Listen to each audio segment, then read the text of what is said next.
È arrivato un bollettino meteo regionale, il CFD, che vede la zona nostra in allerta arancione, con una previsione di superamento della seconda soglia di sicurezza del Muson, e questo ci induce, oltre che obbligarci per certi aspetti ad aprire il COC ed alzare la soglia dell'attenzione anche in virtù dei fatti che abbiamo patito le settimane scorse. La conta dei danni non è ancora chiusa, che una nuova allerta sta mobilitando diverse zone del Veneto, in particolare i bacini Piave e Pedemontano, Alto Brenta Bacchiglione Alpone, Basso Brenta Bacchiglione. Si riattivano quindi i COC, i centri operativi comunali delegati a gestire eventuali emergenze, come quello di Via Lovara a Castelfranco. Riecco dunque il Muson dei Sassi, che torna a far paura, ma non c'è solo il Muson, come ha dimostrato la cronaca recente, soprattutto nella città del Giorgione, tra Bella Venezia e le vie a ridosso del centro. È un altro attenzionato speciale, la Venale. Adesso sono in contatto con il consorzio di bonifica Piave per capire la situazione delle casse e come eventualmente loro si preparano a questa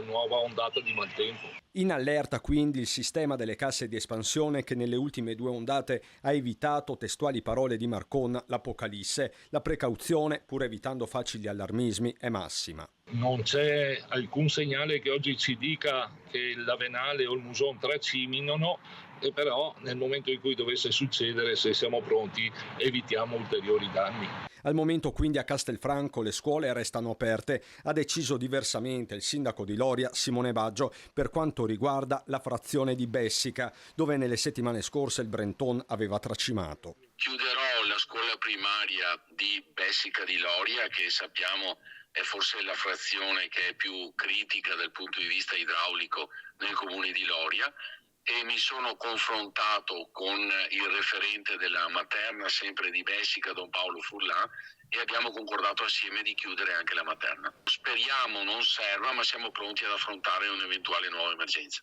COC aperto a San Zenone degli Ezzelini, dove sorvegliata speciale torna all'area di Careinati. Marconi intanto si rivolge direttamente ai concittadini. Come presumo abbiano ancora in dotazione i sacchetti di sabbia, di mettersi in stato di allerta, nella speranza che sia vana e che non serva a nulla, ma avendo a disposizione i sacchetti di sabbia, che si mettano in protezione e in sicurezza.